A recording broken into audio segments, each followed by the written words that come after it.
I'm a boy, Junior. Where you gonna find a nicer kid than Junior? Now, that's where you left yourself wide open. You should never have brung up Junior. Why shouldn't I bring him up? He's my son, isn't he? Who else is gonna bring him up? I mean, bring him up in a conversation. Your Junior's the weak link in your family. My Junior's a weak link.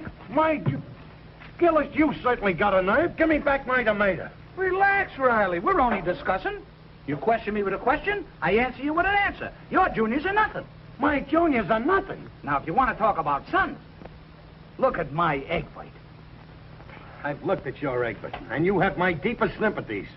Okay, maybe he ain't no Gregory Beck, but my boy has got it up here. Yeah, well, he ought to shampoo more often, with kerosene. What I'm talking about is talent. If you want your boy to amount to something, you gotta watch him when he's young. Find out what his talent is and nourish it. Why? Why? Because a delicate flower won't grow unless it's fertilized. My Egbert is a flower, and I'm his fertilizer. Well, my Junior's got plenty of talent. Yeah? What? Well, last summer he swam underwater for 5 minutes without coming up for air. Now, that's talent, ain't it? Oh, that's a fine talent, if you're raising a barracuda. I mean talent for a career. Oh. Did you see this? It's a copy of what they're going to say about my Egbert in the class yearbook. What class yearbook? Didn't your Junior show you his? Oh, I can guess why. Don't worry, he'll show it to me. He just probably forgot, that's all. Let me read you this. Egbert Gillis, activities, president of the chemistry club. Best subject, chemistry. Prizes, aluminum medal for chemistry. Hobby, chemistry. And guess what it says under future profession? Unemployed. Yeah, chemical engineer. Junior, did you find that stuff for your yearbook yet? Yeah, Pop, I just found it. I don't understand you, Riley. You're not reasonable. For months, you don't take the slightest interest in junior school. Now, all of a sudden, you go overboard. You want our son Peg to have a future, don't you? Well, of course I do. All right. I want to see his future on paper. Here it is, Pop. The page proof. It was in my briefcase. All right, let's see. Here we are. Chester A. Riley, Jr. Activities. Substitute cheerleader? Cheerleader? Yeah, watch this. Squash 'em like grapes. Pick up the pits. 3 cheers for John J. Boskowitz. Team, team, team. Cheerleader? For that, I paid $50 to have his tonsils taken out. Oh, I think cheerleaders are swell. Gee whiz, Pop, what's the matter? All right, we'll let that pass. Let's look up future professions. Here it is. Future profession. Question mark. Well, I don't know. What do you mean you don't know? Oh, be reasonable, Riley. Simply means he hasn't made up his mind yet. Well, he's got to make up his mind. He's 13 years old. All he's got on his mind now is movies, and television. And what did you have on your mind when you were 13 years old? When I was 13, Peg. All right, I admit I was a little wild, and you were right not to elope with me. Ow! Gee, you got sharp teeth. Come here, son. Sit down. Now, look, son. Isn't there something that you'd like to do? Gosh, I don't know. Well, you gotta want to be something. Ain't I right, Peg? He will one of these days. Well, isn't there some kind of work you'd like to do? Well, I wouldn't mind a job like yours, I guess. That's fine. That's just dandy. I can hear the horse laugh I'll get when I get up at that school meeting and say, my son wants to be like me. What school meeting? And that's another thing. Why didn't you tell me about the father and son meeting? Well, Oh, you just forgot. Wasn't that it, dear? Yeah, that's right. No, I just didn't think Pop would want to go.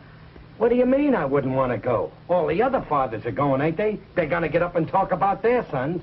I'm just as big a show-off as they are, ain't I? You certainly are, dear. Maybe bigger. Thanks, Peg, for backing me up. Now, look, son. Excuse me, Pop. I got to go finish my homework.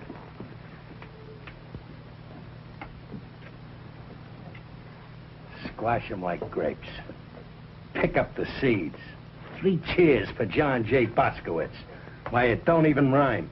Never mind, dear. It isn't that serious. He's still a baby. There's plenty of time for him to make up his mind later on when he goes to college. There is not time, Peg. It's getting late. I gotta know what his talent is so I can start building it up. Look, for instance, suppose he wanted to be an artist. All right, so then I give him some paints and a brush. Or maybe he wants to be a writer, so I give him a pad and pencil. Or he wants to be a banker, and I give him... I don't want him to be a banker. He'll make up his mind when the time comes. Maybe, you know, Peg, talent runs in families. Let's see now. Whoever amounted to anything on my side of the family?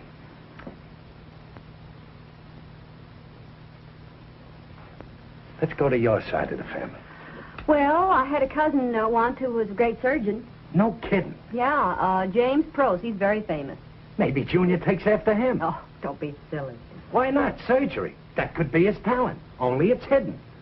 But if it's there, I'll find it. What are you going to do, have Junior take out your appendix? Now, that's a little ridiculous, Peg. You know I had my appendix out a year ago. But you still got yours. Oh, now, Riley, wait a minute. I mean, well, I'll think of something. Yeah, I'll give you something to think about, dear. Supper. Junior, a father's got a duty to his son. So when I butt in and try to tell you what to do... Here we are. Well, my favorite dish, roast chicken. Now you can go ahead and carve, dear. With pleasure. Here's a knife, Pop. Thank you. Wait a minute. What's the matter? What are you staring at me for? Peg, look at Junior's hands. Hold them up. I washed them. I don't mean that. Look at his fingers, Peg. So long and slender and delicate. Go on and carve, will you, Riley? Please, Peg. Junior, you carve. Me? Oh, now, Riley. Go ahead, Doctor. Junior. Okay. I always wanted to carve. You always wanted to carve? You see, Peg, I was right. Grab a hold of that scalpel and start operating, Doctor. Okay, nurse. What do you have, Mom? I'll take a leg, dear. And I'll have an arm. I mean, a wing. You take white meat for yourself, Junior. Okay. Well, here goes.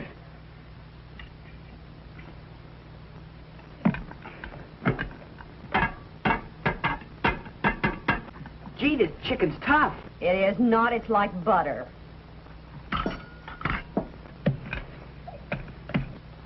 Junior, don't chop at the leg like that. If that was a human being on that platter, he'd resent it. I guess I'm not very good at this. Oh, no, Doctor. You are good. You are good. You're very good. Go ahead.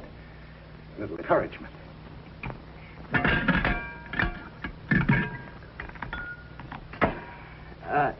Here's the leg for you, Mom. Thank you, dear. And here's a wing for you, Pop. The wing? You call this the wing? This is... a fine surgeon you turned out to be. No direction.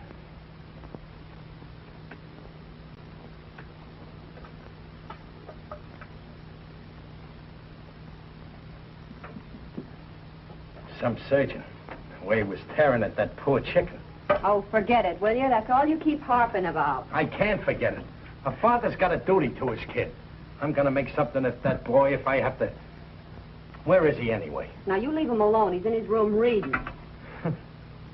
Some son we got in his room reading. He's got some new book about big game hunting in Africa.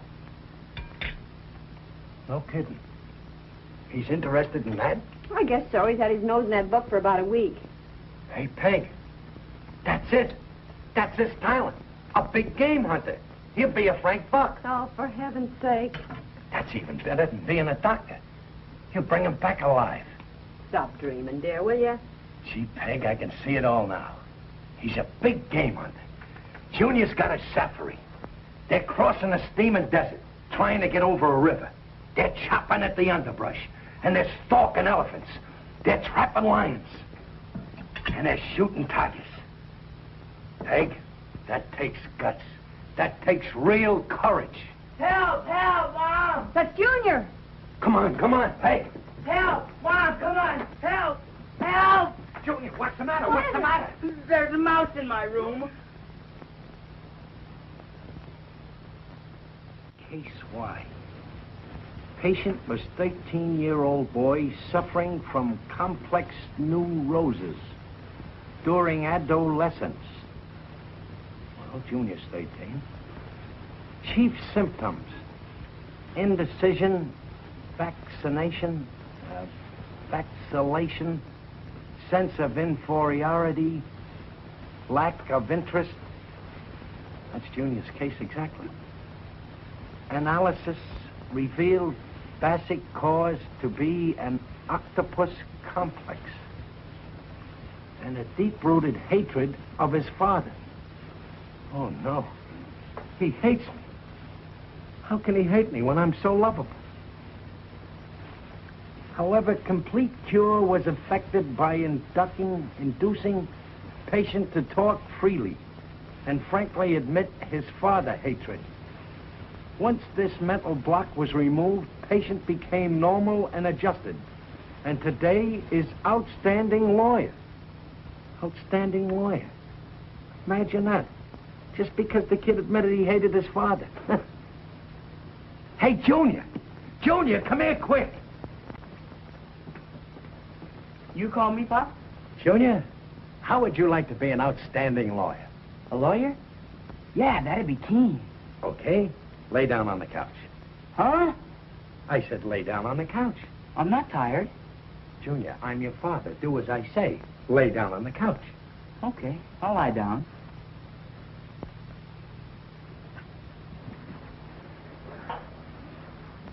Now tell me, son, who's your father?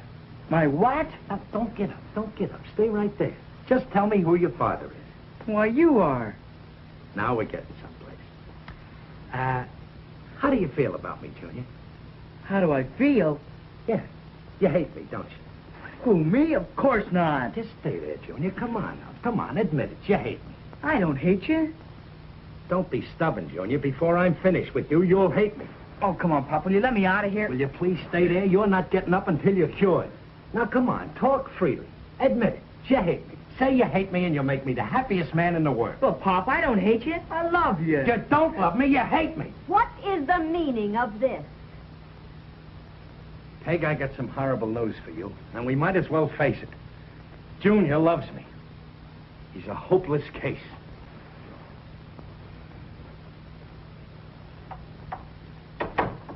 That you, dear? Hello, Peg. Oh, hello, dear. You home early tonight?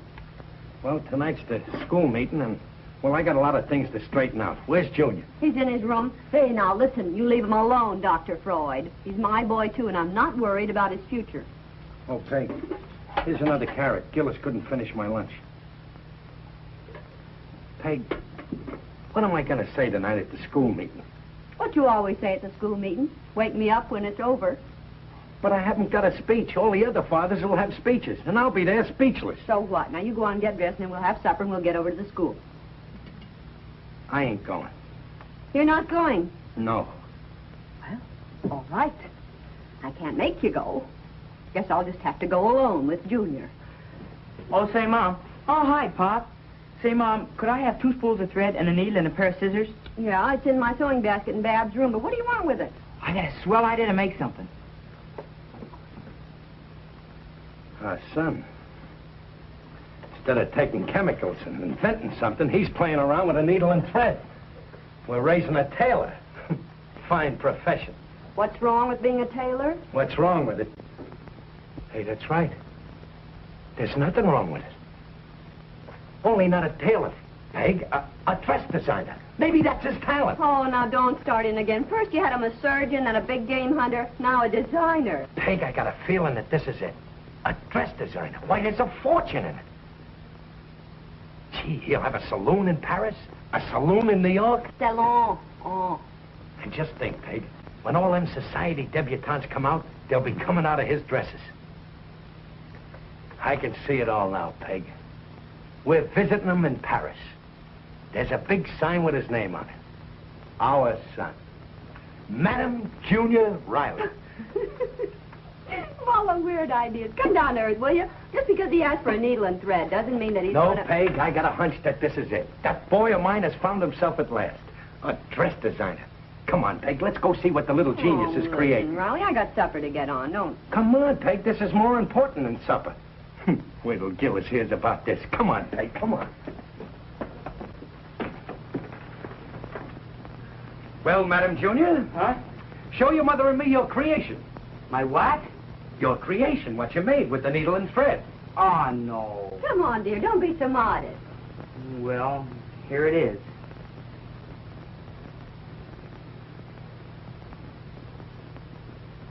What is it? It's a yo-yo. A little genius created a yo-yo. You know, Peg, it takes some men 50 years to become a failure. Junior made it in 13.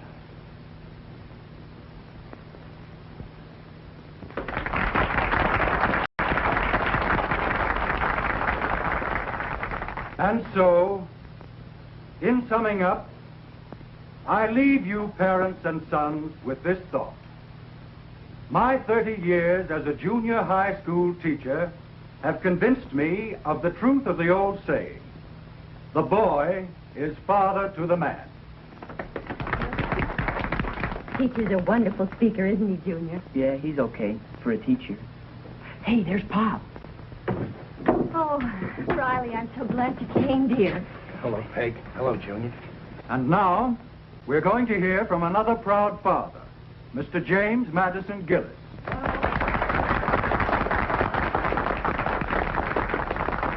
I hope they don't ask me to get up and make a speech.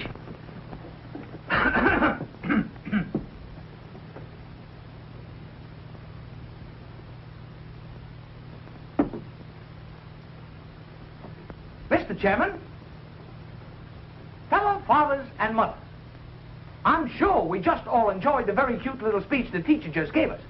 But now we come to something interesting. Now, I ain't the kind of father likes to boast about his kid. I believe that actions speak louder than words. So now my son Egbert will perform one of his very unusual chemical experiments right before your very eyes. Egbert? Now, tell all these sweet people, what are you going to invent with that chemical set? Well, I think I'll make NaCl. Did you hear that, folks?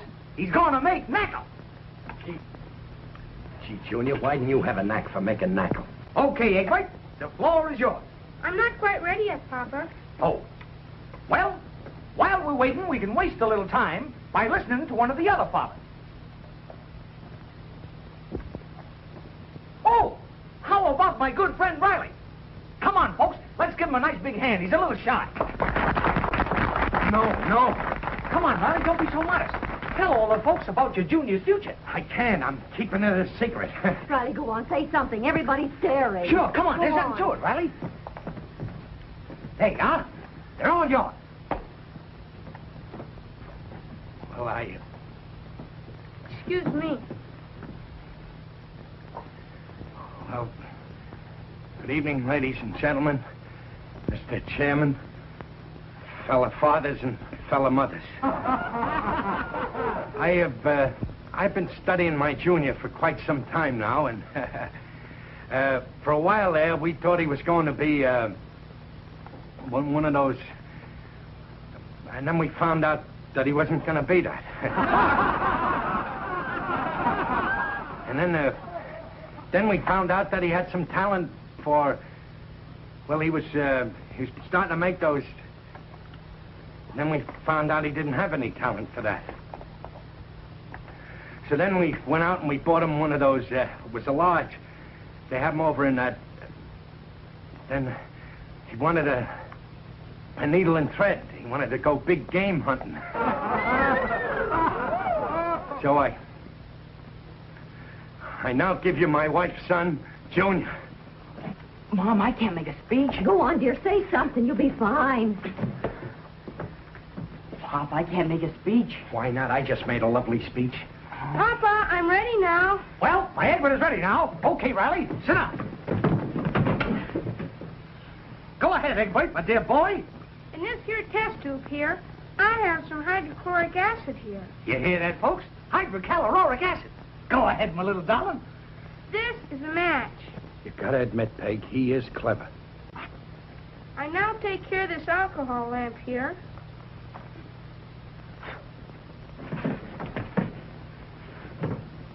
And heat the contents of this test tube here.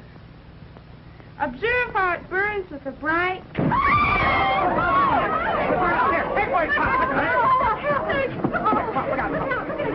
Egbert, let me look at you. out. What happened to your eyebrows? Oh, my poor little ancient. He lost his eyebrows. Papa, my hand got burned. Oh, my Is there a hand. doctor in the house? He'll be Get a okay. doctor, Yeah, quick. I know what to do. He'll be okay. Hold out your hand. Put this tannic acid on. That'll do it. There, it'll be okay in a second Oh, now. that feels good, Junior. Here, sorry. I'm a doctor. Let me look at that boy's hand. I put some tannic acid on it, Doctor. Well, that's exactly what I would have done myself. That's quick thinking, my boy. Someday you'll be a great doctor.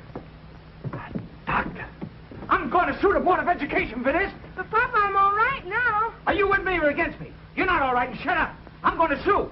That lamp, there must have been something wrong with that lamp. I'll sue. You can't sue, Mr. Gillis. It was Egbert's own lamp. The school's not responsible. The boy's right, Mr. Gillis. You have no case here. Ah, what do you know about this?